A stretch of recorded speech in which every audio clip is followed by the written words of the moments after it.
So এই guys, চলে আসছি ছোট্ট একটা মিনি ব্লগ নিয়ে। আজকে মিনি ব্লগে আমরা যাচ্ছি কোথায়? শিবখোলার সেই ভাইরাল ওয়াটারফল।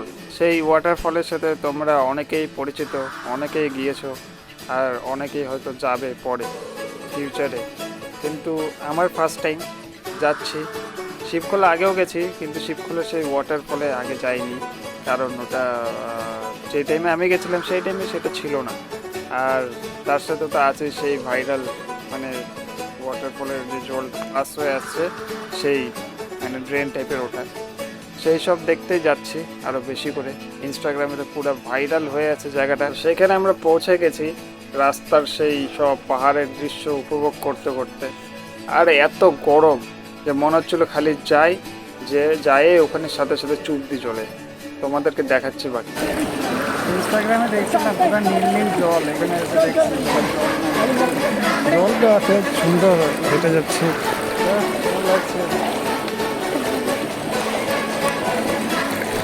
ট্রেনটা ক্রস করে এসেই সামনে দেখি ওয়াটারফল। আর ওয়াটারফলে এত ভিড়, বাপরে বলার মতো না। আর তার সাথে মানুষের ঝাপাঝাপি দেখে আমার ভিতর থেকে কথাটা বেরিয়ে পড়লো, আমরা শিলিগুড়িবাসী বস, একটু গরম পড়লেই পাহাড়ে চলে আসি ঠান্ডার অনুভব নিতে। আর শিলিগুড়িবাসীর কাছে তো পাহাড় মানে এই তো আমাদের বাড়ির পাশেই পাহাড়, তাই যখনই ইচ্ছে হলো বেরিয়ে পড়ো পাহাড়ের উদ্দেশ্যে। আর তোমাদের কার কার ভালো লাগে পাহাড়ে ঘুরতে বা কার কার সমুদ্রে ঘুরতে ভালো লাগে সেটা অবশ্যই আমাদের কমেন্ট করে কিন্তু জানিয়ে যেও। চপ্পল পরে আসছে, চপ্পলের ছাপ পড়ে গেছে, আমারও পড়ছে। সালাম, কালো মানুষের কোনো বেরো নেই।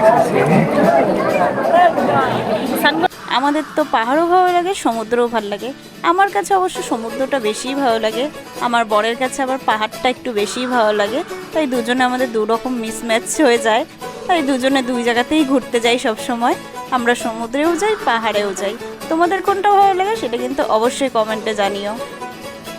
তারপর আমি একটা পাথরের উপর বসে বসে দেখছিলাম, মানে পাগুলো জলের মধ্যে ডুবিয়ে, জলগুলো এতটাই পরিষ্কার ছিল, একদম সব কিছু স্পষ্ট দেখা যাচ্ছিল, খুব ভালো লাগছিল জলের মধ্যে বসে থাকতে। আর আমার বরকে দেখো বাবু সাবু হয়ে বসেছিল, তাই আমি বলছিলাম শিব ঠাকুরের মতো আসো মাথার মধ্যে জল ঢেলে দিই। তাই ওর সাথে একটু নাটক করছিলাম, হাতে জল নিয়ে নিয়ে দেখতে পাচ্ছ ওর মাথার মধ্যে ঢালছিলাম। তারপরে নিজেরা সহ্য হলো না, নিজে নিজে নিয়ে নিজের মাথার মধ্যে জল ঢালা শুরু করে দিল। আবার চশমা পরে নিয়ে স্নান করা শুরু করেছিল, তারপরে আবার চশমাটা খুলে একটু ঠিকঠাক করলো। অবভিয়াসলি চশমা ছাড়া কি স্নান করা যায়? চোখে চশমা লাগিয়ে সামনের দিকে তাকিয়ে পাহাড়ের মজাটাও নিচ্ছিলাম, পাহাড় দেখছিলাম, আর তার সাথে এদিকে জলের মজাটাও নিচ্ছিলাম, পুরো শরীর চুবিয়ে দিয়ে জলের মধ্যে।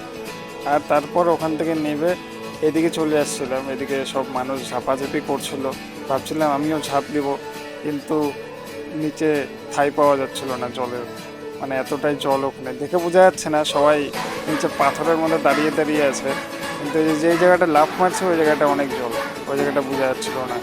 একবার যেতে চেষ্টা করছিলাম, কিন্তু তারপর আর পারছিলাম না, ভয় লেগে গেছিলো, একজনকে ধরে আমি চলে আসছিলাম। তারপর ওইখানে যে পাথরটার মধ্যে দাঁড়িয়েছে তো দাঁড়িয়েছি, অনেক স্নান টান করে নিয়ে তারপর বাড়ি যাওয়ার জন্য রিটার্ন হলাম, কিন্তু বাড়ি যেতে তো মন চাচ্ছিল না। রিয়াকে বলছিলাম আরেকটু থেকে, কিন্তু ও বলছে যে না, টাইম হয়ে যাচ্ছে, একটু পরে অন্ধকারও হয়ে যেতে পারে, কারণ ওয়েদারের কোনো ঠিক থাকে না পাহাড়ে। তো তারপর ওর কথা শুনলাম, ওর কথা শুনে ওখান থেকে রিটার্ন হলাম, কিন্তু যাই হোক, মন তো চাইছিল না। আমরা তো সেখান থেকে রওনা হলাম বাড়ি যাওয়ার জন্য। তো আমরা এখন বাড়ি যেতে থাকি, তোমরা আমাদের চ্যানেলটাকে সাবস্ক্রাইব করতে থাকো। আর চলো টাটা বাই বাই, দেখা হবে আবার পরে কোনো নেক্সট ব্লগে।